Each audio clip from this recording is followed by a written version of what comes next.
Pria ini bersembunyi di tumpukan ranting untuk melarikan diri, tapi tak lama. Tunggu. Ia ketahuan. Sipir terus mencari. Teman-teman pria tadi juga keluar. Sementara itu, Hilt juga ingin kabur dari penjara. Ia melempar bola kasti keluar pagar dan pura-pura memungutnya. Sebenarnya ia ingin kabur, tapi hasilnya, jangan tembak. Ia ketahuan, dan diisolasi selama 20 hari. Malamnya, napi lainnya mengadakan rapat diam-diam. Setelah berdiskusi, mereka memutuskan untuk kabur lewat terowongan bawah tanah. Mereka akan menggali 3 terowongan.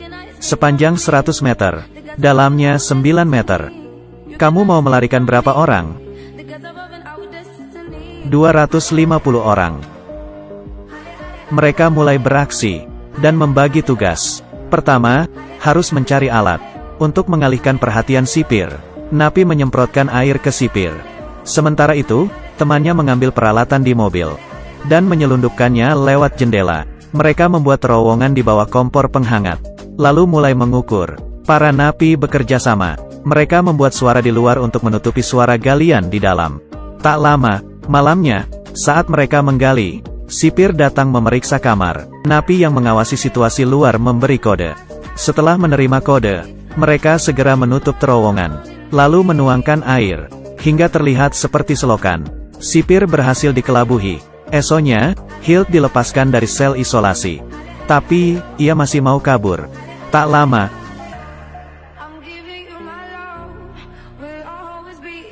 mereka menghadapi masalah.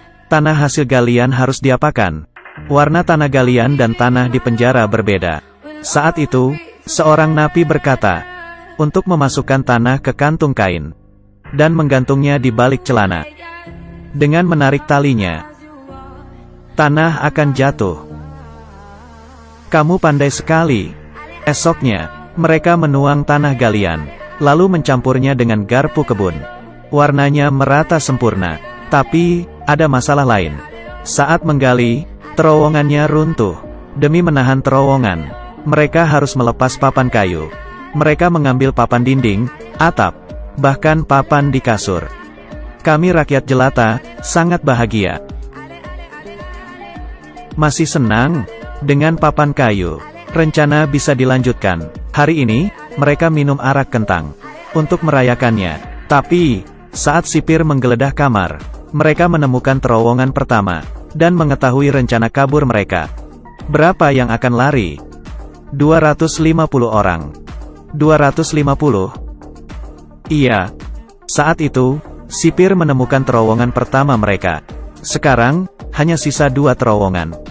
Mulai sekarang, kita harus menggali 24 jam. Malamnya, Hilt mencoba kabur lagi. Ia memotong kawat pagar, lalu kabur. Esoknya, ia tertangkap lagi. Aku tak mengira Hilt akan kembali secepat itu. Ia sedang mengalihkan perhatian. Tak tahu sudah berapa lama. Akhirnya terowongan mereka jadi. Semua napi ganti baju, lalu masuk ke terowongan. Setelah semua berkumpul, seorang napi keluar mengamati. Tapi ternyata, terowongannya kurang panjang. Bukannya keluar di hutan, ini malah di padang rumput. Tak ada cara lain. Ia tidak boleh mundur. Saat sipir tak memperhatikan, ia merayap ke hutan, lalu mengikat tali, sebagai kode situasi aman. Dengan begini, satu-satu mulai keluar. Tapi saat itu, suara apa itu? Serangan udara, lampu mati, cepat naik, 1, 2, 3. Sudah banyak yang keluar. Tapi, tak lama, serangan udara selesai. Lampu kembali dinyalakan. Tunggu kodeku. Napi ini sangat sial. Saat ia keluar, ia terpeleset. Sipir terkejut, dan memeriksa arah suara. Orang yang di dalam, karena tidak sabar, langsung keluar tanpa menunggu kode. Akhirnya ia tertangkap. Teman-temannya yang lain kabur, dan berpencar ke segala arah. Keluar. Sipir langsung menghitung jumlah tahanan. Ada berapa yang lari? 76 orang. Mereka sibuk menyelamatkan diri. Hilt berdiri di pinggir jalan, lalu mengikat kawat di kedua sisi jalan. Tak lama,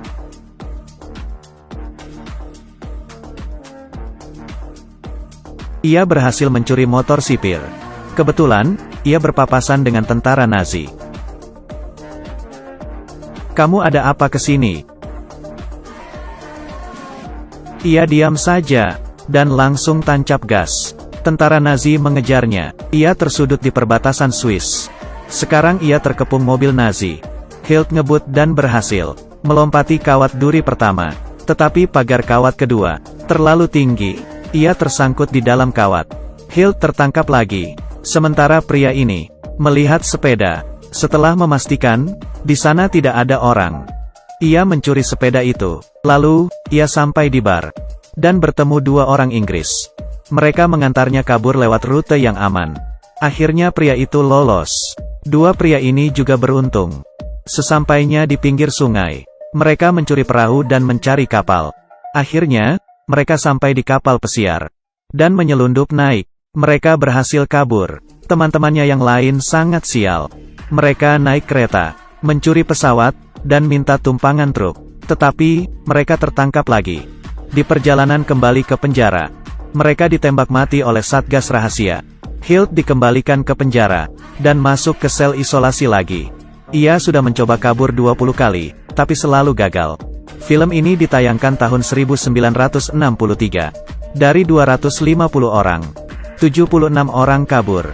50 diantaranya ditembak mati secara rahasia. 23 dikembalikan ke penjara. Hanya 3 yang benar-benar bebas. Film ini diadaptasi dari kisah nyata. Menggali terowongan dan kabur massal benar-benar terjadi.